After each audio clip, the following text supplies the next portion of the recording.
ETF index mutual funds నేర్చుకుని stock మార్కెట్లో రాణించాలనుకుంటున్నారా? వెంటనే ఈ నెంబర్కి కాల్ చేయండి. నమస్తే, welcome back to Suman TV. Present మనతో పాటు ఉన్నారు పబ్లిక్ స్పీకర్ రజనీరామ గారు. నమస్తే మ్యామ్. నమస్తే నవీన. మేడం, మరి శివరాత్రి వస్తుంది అంటే అసలు ఆ రోజు ఎలా పూజ చేసుకోవాలి, ఆ రోజు ప్రత్యేకత ఏంటి, విశిష్టత ఏంటి, ఒక్కసారి మా వ్యూవర్స్. అయితే విశిష్టత అంటే శివరాత్రి వస్తుంది అని అంటే చాలు జనం పెద్ద పండక్కి సిద్ధమైపోతారు. శివుడు గుళ్ళు ఎక్కడెక్కడైతే ఉన్నాయో అక్కడంతా తిరణాలు ఏర్పాటు చేయటము, అక్కడ శివరాత్రికి కొత్త బట్టలు వేసుకుని వెళ్ళాలి, శివరాత్రికి పెద్ద పెద్ద పూజలు చేయాలి. అంటే ఒక దగ్గర నుంచి ఇంకో దగ్గరికి ప్రయాణం గట్టి వెళ్తూ ఉంటారు పెద్ద పెద్ద గుళ్ళు అనేవి ఉంటే కనుక. అంటే ఆ రోజు ఉపవాసాలు ఉండటం, ఇదంతా ఒక సందడిగా జరుగుతుంది. రేపు వచ్చే ఫిబ్రవరి 16వ తారీఖు మాఘమాసం చతుర్దశి నాడు అనమాట వస్తుంది. అంటే ఏం లేదు, ఆ విశిష్టత అంటే ఏంటనంటే ఆ రోజు లింగోద్భవం జరిగిన రోజు అని చెప్తారు. శివుడికి ఇప్పుడు మనం ఏ దేవుడినైనా సరే రూపం మనకు తెలియదు, ఒక ఫోటో ఒక విగ్రహం పెట్టుకుని ఇలా ఉంటారు అని మనం ఊహించుకుని చేస్తాం. ఎందుకనంటే ఏదో ఒక రూపం మనకి లేకపోతే జనంలో భక్తి భావన రాదు. ఎక్కడ కనపడట్లేదు కదా దేవుడు, ఎలా మేము నమ్మాలి దేవుడు ఉన్నాడని, ఆ దేవుడికి మేము పూజ చేయాలంటే ఎలా చేయాలి అనేటువంటి సందిగ్ధంలో ఉన్నప్పుడు ఆది శంకరాచార్యుల వారు ఈ విగ్రహారాధన ప్రవేశపెట్టారు. సో వాళ్ళకి ఇష్టమైనటువంటి దేవుళ్ళని ఆయా ఆకారాల్లో తయారు చేసి ఫోటో కానీ ఎవరైనా సరే ఆ పూజలు అనేవి చేసుకోవటం వల్ల ఆధ్యాత్మిక భావన వాళ్ళల్లో పెరిగి భక్తి భావన వచ్చి వాళ్ళు ఒక భగవంతుడి పట్ల భక్తిభావంతో ఉంటారు. ఇలాంటి పూజలు కూడా చేసుకుంటారు అనే ఇదికి వచ్చిందనమాట. అంటే ఏంటంటే ఒక మాటలో చెప్పాలంటే విగ్రహారాధన వల్ల జనంలో నమ్మకము, ఒక భక్తి భావన అనేవి వచ్చాయని చెప్పచ్చు. సో ఇలా శివుడికి మాత్రం శివుడు నిరాకారుడు అని చెప్తారు. ఏదో పెట్టుకుంటున్నారు కానీ ఫోటోలు, అసలు శివుడికి ఆకారమే లేదు. అది ఒక లింగం రూపంలో, లింగం అంటే కూడా కాదు, ఒక స్తంభం రూపంలోనే ఆయన ఆవిర్భవించారు. అంటే ఆది అంతం ఆయనకి లేదు అని చెప్తారు. ఇప్పుడు చూడండి, ఏదైనా ఒకదానికి మొదలు చివర ఉంటుంది, ఒక షేప్ అనేది ఉంటుంది. కానీ ఒక భూగర్భంలో ఎక్కడ స్టార్ట్ అయిందో తెలియదు, అనంత ఆకాశంలో ఎక్కడ ఎండ్ అయిందో తెలియదు. అంత పెద్దది ఆయన ఉద్భవించాలి అని అంటే ఒక స్తంభం లాగా ఆయన ఆవిర్భవించారు. కాబట్టి దీనికి ఏం చెప్తారంటే విష్ణుమూర్తి తర్వాత బ్రహ్మ ఎవరు గొప్ప అని వాళ్ళు ఇద్దరు తర్జన భర్జనలు పడుతున్నప్పుడు శివుడు ఈ అనంత విశ్వానికి తండ్రి దేవుడు అని చెప్తారు. ఆయన ఏం చేశారంటే వీళ్ళు ఇంత అవివేకుల్లాగా ఇట్లా వాదనలోకి దిగారు అని చెప్పి ఆయన ఏం చేశాడు, వాళ్ళిద్దరి మధ్యన అలా ఒక స్తంభంలాగా అడ్డుగా వెలిసాడు. ఓకే. కానీ ఇద్దరు మనుషుల మధ్యన ఏమి పట్టగలదు, మనం అనుకుందాం మామూలు మనుషులు కాబట్టి ఈ లాంగ్వేజ్ వాడుతున్నా. ఇద్దరు మనుషుల మధ్యన ఏ వస్తువు నిలబడుతుంది, ఏది కూడా అమరకపోవచ్చు అక్కడ. సో పొడుగ్గా ఒకటైతే ఒక అడ్డంగా ఒక కర్ర ఒక పుల్ల వేస్తే వెళ్తుంది కదా, అలాగా శివుడు కూడా అలా ఆవిర్భవించారని చెప్తారు. అప్పుడు వీళ్ళకి అది బగబగా మండుతున్నట్టు కొలిమిలాగా వీళ్ళకి అనిపించిందంట. అనిపించినప్పుడు వీళ్ళు ఇదేంటి ఇలాగా, ఇది ఎలా వచ్చింది, దీని మొదలేంటో చివరేంటో తెలియదు, కనుక్కుందామని చెప్పి బ్రహ్మ పైకి, విష్ణుమూర్తి కిందకి సముద్రంలోకి వెళ్ళినప్పుడు విష్ణుమూర్తి ఎంత కిందకి వెళ్ళినా కూడా అది మొదలు తెలియలేదు, ఆయన పైకి వచ్చేసాడు. ఈ బ్రహ్మ వెళ్తుంటే ఎక్కడ కనిపించలేదు ఆయనకి. సరే ఆ దారిలో ఒక గోవు వస్తుందట.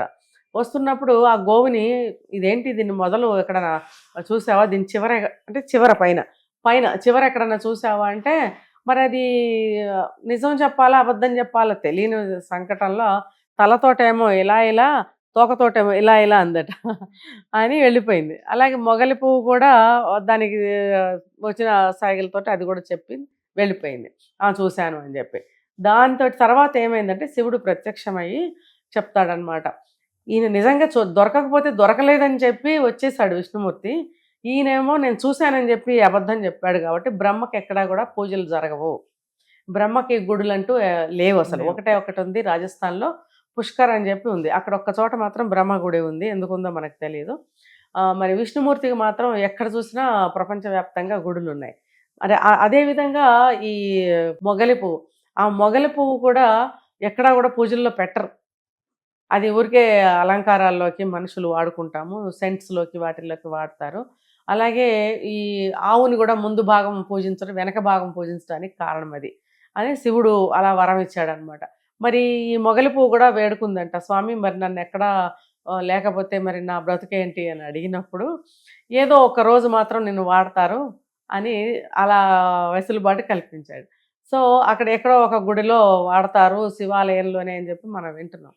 సో ఇదిలా ఉంటే ఆ లింగోద్భవం ఆవిర్భావన అని చెప్పి ఆ రోజు ఆవిర్భావం అయ్యింది శివరాత్రి రోజు. సో అది శివుడు జన్మించిన రోజు అని కూడా చెప్తారు. కొంతమంది ఏంటంటే ఆ రోజు శివుడికి సంబంధించిన పూజలు, కళ్యాణాలు అన్నీ చేస్తూ ఉంటారు శివ కుటుంబానికి కూడా. అంటే విఘ్నేశ్వరుడు, కార్తికేయుడు, పార్వతీదేవి వీళ్ళందరికీ కూడా శివుడికి పూజలు చేస్తారు.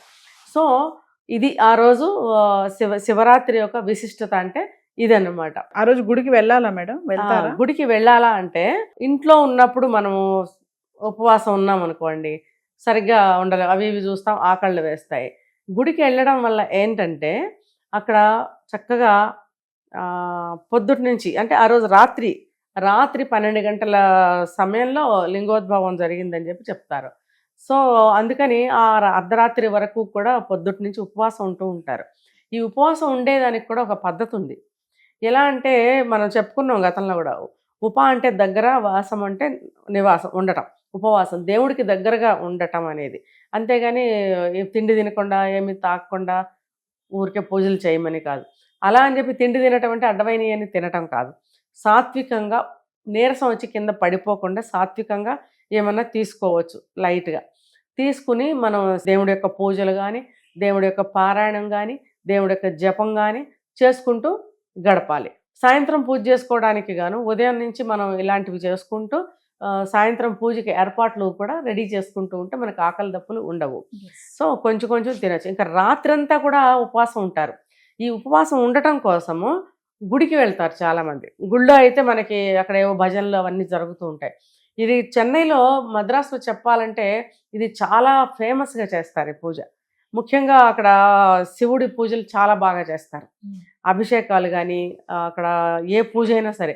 నేను చూశాను ఒకసారి చెన్నైలో మేము ఉన్నప్పుడు, బాగా పొద్దుటి నుంచి కూడా రకరకాల కార్యక్రమాలతో జరుగుతూ ఉంటుంది గుళ్ళో.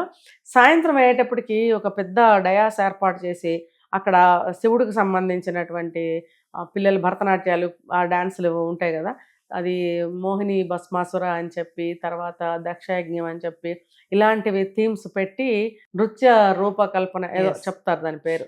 అంటే నృత్యం ద్వారా ఆ కథని మనకి తెలియజేస్తుంటారు, ఎక్స్ప్లెయిన్ చేస్తారు. అవి జరుగుతూ ఉంటాయి. తర్వాత దేవుడి పాటల కచేరీలు. అంటే గుడికి వెళ్ళిన వాళ్ళందరూ, గుడులు ఎలా ఉంటాయంటే మన గుడుల్లా కాదు, గుడి చుట్టూ ఒక 10-15 ఎకరాల ఖాళీ స్థలాలు ఉంటాయి.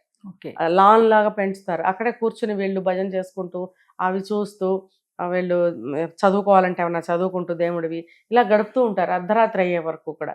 అప్పుడు ఆ గుడికి సంబంధించిన వాళ్ళు ఏం చేస్తారంటే ప్రతి 10 నిమిషాలు, ప్రతి అరగంటకు ఒకసారి ఏదో ఒకటి వీళ్ళకి అల్పాహారం అంటే ప్రసాదం లాగిస్తూ ఉంటారు.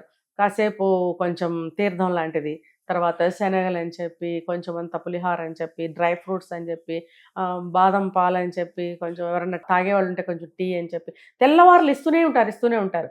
అంటే దేవుడికి దగ్గరగా ఉంటూ, దేవుడి గుడికి వెళ్ళాలని మీరు అన్నారు కదా, దేవుడి గుడికి వెళ్ళి అలా ఉండిపోతే గుడి వాళ్ళే ఇలా సర్వ్ చేస్తూ ఉంటారు. అదేంటంటే ఏదో ఒక పెద్ద తిరణాలకు వెళ్ళినట్టు సరదాగా ఉంటుంది, భక్తి ముక్తి రెండు అన్నట్టుగా ఉంటుంది. ఆకలి అనేది అనిపించదు. అందరినీ చూస్తూ ఉంటాము, మనం కూడా దేవుణ్ణి ఏదో ఒకటి స్మరిస్తూ ఉంటాము, వాళ్ళు ఏదో ఒకటి మనకి పెడుతూ ఉంటారు, అది తింటూ తాగుతూ శివ శివ అని చెప్పి భజనలు చేస్తూ ఉంటారు. అలా 12 గంటల వరకు చేసినట్టయితే అక్కడి నుంచి ఆ టైంలో శివుడికి అభిషేకాలు చేస్తారు. చాలా విశిష్టమైనటువంటి అభిషేకాలు చేస్తారు. అంటే మనకి కూడా చేస్తారు, మన ప్రాంతంలో ఇక్కడ కూడా చేస్తారు. కాబట్టి అభిషేకాలన్నీ చేసిన తర్వాత ఇంకా తెల్లవారిన తర్వాత దేవుడికి కళ్యాణం కూడా చేస్తారు. ఒక్కొక్కళ్ళు ఏంటంటే కంటిన్యూషన్ అభిషేకాలన్నీ అయిన తర్వాత కళ్యాణం కూడా చేసే సాంప్రదాయం కొన్ని చోట్ల ఉంది. ఇలా అభిషేకం అయిన తర్వాత మళ్ళీ తీర్థ ప్రసాదాలు ఇచ్చిన తర్వాత వీళ్ళు అవి తీసుకొని అప్పుడు ఇంటికి వస్తారు. అది తెల్లవారుజామున ఇంటికి వస్తారు అన్నమాట.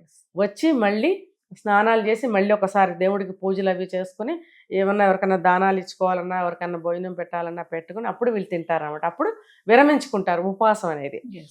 కాబట్టి ఈ లోపల నీరసం రాకుండా నేను చెప్పిన విధంగా తింటూ ఉంటారు. గుడికి వెళ్ళడం వల్ల ఉపయోగం ఇది. అదేంటంటే ఒక సత్సంగం, ఒక మంచి మాటలు, అక్కడ పిచ్చి పిచ్చి మాటలని ఎవరు మాట్లాడరు. ఒక సత్సంగం చేసినప్పుడు దేవుడి గురించే వాళ్ళకి జీవితంలో జరిగినటువంటి అనుభవాల్ని పంచుకోవడము, లేకపోతే ఏ విధంగా పూజిస్తే మనకి మంచి జరుగుతుంది అనే కొన్ని సలహాలు అలా ఇచ్చుకుంటూ, అంటే అదంతా కూడా దేవుడి గురించే కాబట్టి దేవుడికి దగ్గరగా ఉంటూ దేవుడి గురించి మనం మాట్లాడుకుంటూ భజనే కానీ ఏదైనా పూజ కానీ ఏదైనా సరే అక్కడ ఉండి చేస్తూ ఉంటే మనకు టైం తెలియదు అనమాట, తెల్లవారిపోతుంది. ఇది జాగరణ చేయడం. జాగరణ. కొంతమంది ఏమో మామూలు సినిమాలు చూస్తూ ఉంటారు ఇళ్లలో కూర్చొని, అట్లా చేయకూడదు. నైట్ అంతా మెలుకుని ఉండాలి అని అంటారు. అందుకని మనకు కూడా ఇక్కడ చూడండి టీవీల్లో దేవుడి సినిమాలు వేస్తుంటారు, చూసేవాళ్ళు చూస్తారు, లేకపోతే 2 వరకు మేలుకుగా ఉండి నిద్రలో పోయేవాళ్ళు నిద్రపోతారు, 2వ జాము అంటారు కదా, అప్పుడు నిద్రపోతారు. కానీ తెల్లవారే వరకు ఉండగలిగితే అది చాలా గొప్ప విషయం అని చెప్పి చెప్తారు. సో ఈ విధంగా శివరాత్రిని చక్కగా ఎంజాయ్ చేస్తూ దేవుడికి పూజలు చేస్తూ దేవుడి ఏమంటారు దేవుడి కోసం అన్నమాట, దేవుడి కోసం మనం అక్కడ ఉండి చక్కగా పూజలు చేస్తూ అందులో మన ఆనందాన్ని పొందటమే ఎంజాయ్మెంట్ అన్నమాట. అంటే మనం ఎంజాయ్ చేస్తూ ఆనందాన్ని పొందుతూ దేవుడికి పూజలు అందించటం. ఈ రకంగా చేసుకుంటే భగవంతుడు కూడా మనకి హర్షిస్తాడు, మనకి కూడా ఏ చెడు అంటదు అని చెప్తారు. ఈ విధంగా చేసుకోమని చెప్తారు. సో వచ్చే శివరాత్రికి అందరూ కూడా ఈ విధంగా బాధపడకుండా, మనసుని శరీరాన్ని బాధ పెట్టకుండా చక్కగా సింపుల్గా నేను చెప్పిన పద్ధతిలో మీరు పూజలు చేసుకోండి, ఉపవాసాలు చేసుకోండి. సో వన్స్ అగైన్ మీ అందరికీ కూడా శివరాత్రి శుభాకాంక్షలు. Thank you.